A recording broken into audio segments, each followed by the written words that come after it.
Hey everyone, so today's video is going to be a do's and don'ts video on blending. Basically, I'm going to show you guys how to blend like a pro. So the very first thing that you will need in order to blend like a pro is a good base. You can use anything that is on the market. There are concealers and or eye primers. The one that I'm going to be using today is the Max a Paint Pot in Painterly. It's what I've always used, and these are the two brushes that I like to use. You want something that's a little more dense, and it's just going to be able to apply nicely and evenly. So I'm just going to put this all over my eye, and this is very important. Basically, what this is going to do is it's going to allow for a nice clean slate. It's going to have no discoloration on the eye. Everything's going to be one color, and it's going to allow for those colors to really show off their true color. Next thing you want to do is you want to set it. It is very important that you set it, because if you don't, you can run the risk of it being blotchy.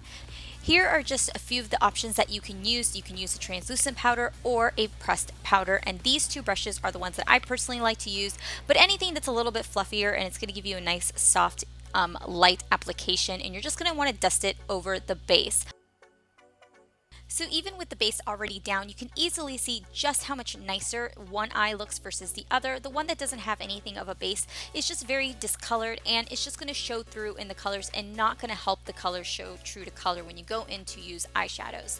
For a palette, I decided to use the Sweet Peach palette, because it has a really good color selection and it's just a nice simple palette. So we are going to start off with the two lightest shades. You want to find something that's going to be closest to your natural eye color, or something that's not going to be that much darker, because the entire purpose of this is to build the colors slowly. And then here are two brushes that I like to use. One is a Morphe and one is a Sigma. They're both great brushes, but as you can see, they are very fluffy up at the top, and they've got a lot more bristles. It's going to allow to easily diffuse the product. So what we're going to do is take that product and we're going to buff it over the eye. This is a base for the darker eyeshadow, so you can kind of roam freely with this eyeshadow. This is just a base for the other darker shadows. What you don't want to do, and trust me, I was guilty of this, is you can see just without primer or any concealer or anything to set a base, the colors is just not as pretty as what it looks like before with the base. It's just the natural color in my eyes, and the darkness that I have in discoloration is making the colors that I'm putting on my eyes very untrue. So now we're going to go into building the crease. For building the crease, we are going to go in with the two darker shadows that I would recommend using in the Sweet Peach palette. Yes, they look a lot darker in the picture, but I promise you they're not that much darker. But what's going to help them kind of diffuse the color and build this color slowly is the brush. For a brush, you're going to want to go in with what is called a blending brush. It is going to be smaller than the bigger, fatter brush that we use. It's going to be a little more packed on the bristles, but it's still going to have the ability to kind of roam around and slowly diffuse the product. As you can see, it's still a little fluffier, but also tighter.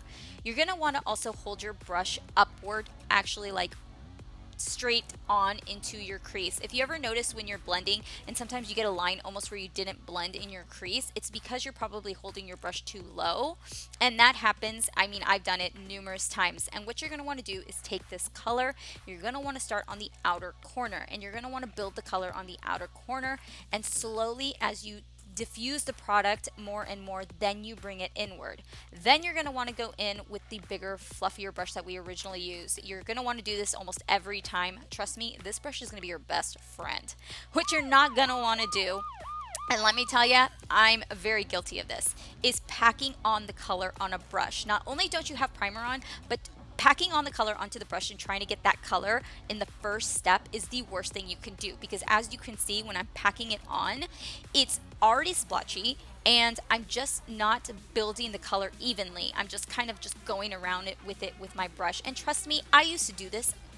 I'm sure there's people out there that still do this, and it's okay, but you can see just how it doesn't look as clean.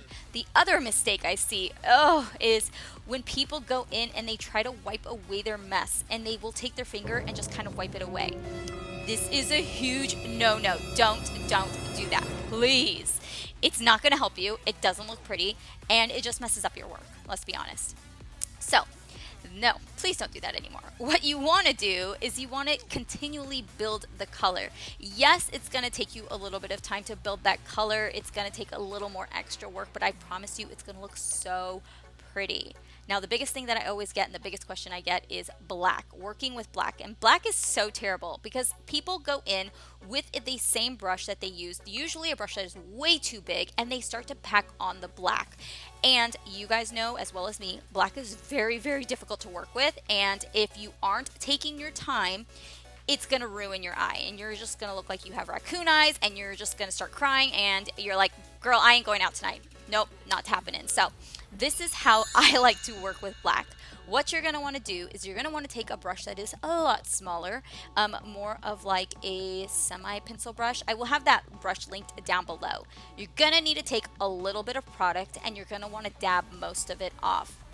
You're going to slowly build the black. I like to start off right up against the lash line and then slowly work my way up as I diffuse the product, because I like my black to be the darkest right at the lash line and slowly work the way up. Trust me, this is why I hardly ever work with black, because black takes forever. But if you do it right, it'll look good.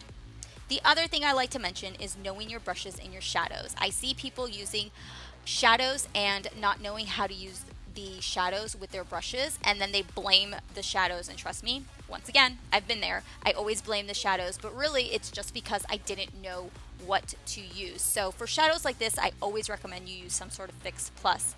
For this palette, I would go in with this color right here. It's more finely milled. You can take a nice shadow brush. It doesn't have chunky glitter reflexes in it, and it's nice and softly milled, and you'll notice the difference in it immediately, and it's just a lot easier to apply. It looks softer on the eye as well. What then I do is I go in with a clean blending brush, and you can just wipe off the one that you have if you can't afford a new one, and you're just going to blend those two colors so everything looks very transitional. And as you can see, when you spend a little bit more time just working on the eye look, it's much easier to kind of dust away versus that hot mess that we got going on right there.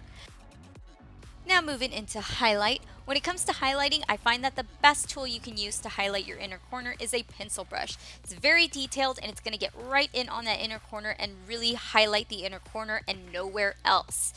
What you don't want to do is use a brush that's way too big for you. If you do use a brush that's way too big, you run the risk of it going everywhere, and if you have dark circles and it gets too far down, you run the risk of accentuating it even more. So stick with the pencil brush.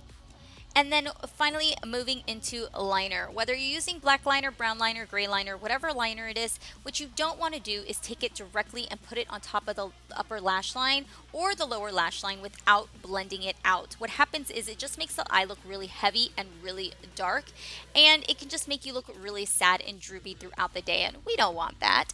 What you do want to do if you use black liner, or I prefer a black shadow, is taking a small definer brush and lightly pushing it up against your lash line. It's going to still leave the eye looking more smoky, and it's still going to give that lash line a more fuller look, but it's going to look softer and it's going to look more nice and open. I guess I don't know how to explain it, but you can just see how much more open my eye looks on with the powder versus it being with the black liner and not blended out. It just looks harsh. So that there is my do's and don'ts for blending and how to blend like a pro. I hope you guys enjoyed this video. Please let me know what your guys' thoughts are down below. If you guys have any extra tips, go ahead and link them down below in the comments. If you guys haven't subscribed yet, go ahead and make sure to do that as well. And I hope to see you guys all in my next video, and I'll talk to you guys later. Bye.